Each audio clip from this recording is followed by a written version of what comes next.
Cellphone இசைக்குயிலம்மை அழைத்திடும் போது தொலைவினில் வாழ்ந்தாலும் தொடுவோம் நாமே.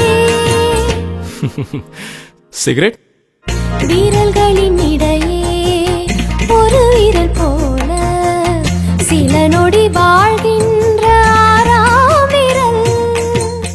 ஓகே வெக்கம் இது பெண்மை பேசிடும் முதல் ஆசை வார்த்தைதான். திருக்குறள் இருவரி கவிதை ஒரு பொருள் தருமே, இருவரும் இது போல இருந்தால் சுகம்.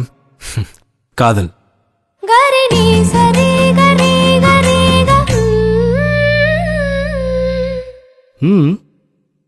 நம் நான்கு கண்ணில் தோன்றுகின்ற ஒற்றை கணவனா. வாவ்